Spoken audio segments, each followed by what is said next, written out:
Hey guys, welcome back to the channel. This is Gregory Martin, aka the Super Producer. Here we review movies, TV series, discuss filmmaking tips, and entertainment news.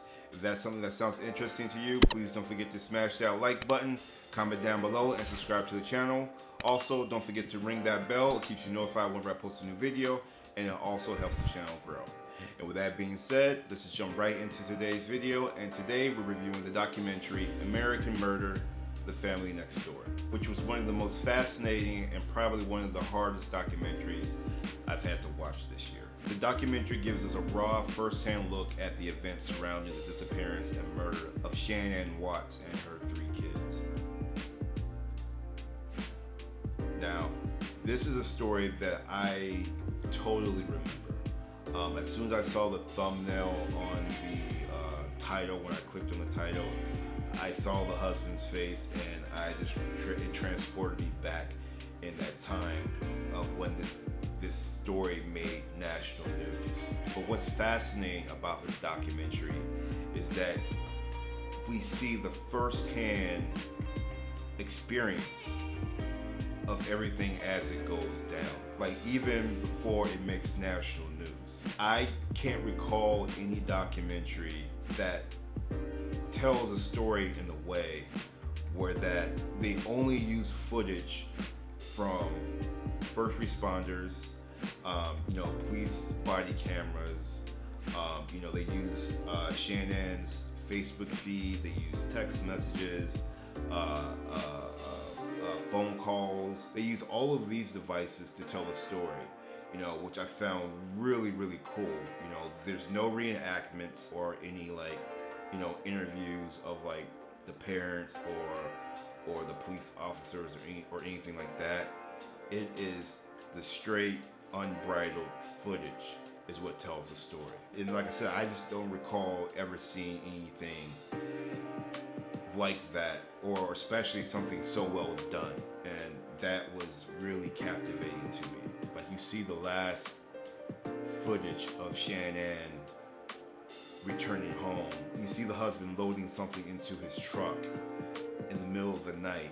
His neighbor's camera catches it, and the neighbor right there after the husband leaves the house is able to articulate to the officer that he's acting weird. Him being outside that early is something that he's never seen him do before. It was so crazy to see that, because I can only imagine seeing that type of thing in a movie, but this was real life. The other part was that really just had me on the edge of my seat, that really made me put down what I was doing while I was watching it, was the interrogation of the husband. There's a scene where the husband takes a polygraph. The cops are asking him if he's willing to take a polygraph, and he agrees to it.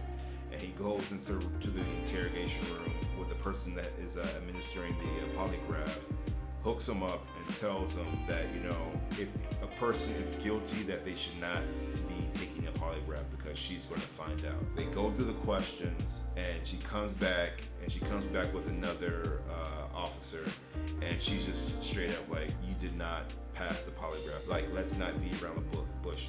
Tell us what happened. Tell us where's Shanann? Where are your kids? What happened? And for that to transform into him confessing to his father that he killed her, that blew my mind. I've never seen that before, and it was just stuff like that that really impressed me about this documentary. I really think the filmmakers did a really great job of how they portrayed the story. I really enjoyed the style in which they told it too. It painted a very clear picture of the marital issues that were surrounding the couple. And the documentary also gave us, as an audience member who were familiar with the story, some context of what could have went wrong in the couple's house. And I don't want to sound insensitive to what happened, but it's one of these things that you see one of these big national stories, and you don't really see how they got to this point, finding out that the husband did it and all the other details of the case. So it was really interesting to kind of see behind that curtain. And fair or not, people are going to draw the conclusion of why he did what he did, why the husband killed his wife and his kids. But for myself, still after watching this, I still didn't come away with a clear motive of why he did what he did. Like, I understand they had a emotional exchange when she got home, but how did that lead up to you wanting to kill your wife, rather than getting a divorce? I just don't know how that escalated to that, and I don't think we'll ever know, because I don't think he's being very transparent. I know the years have passed and he's kind of revealed more of the last words of his daughter, but I think he's going to take that information with him to his grave, unfortunately. Well, that is my review of American Murder: The Family Next Door.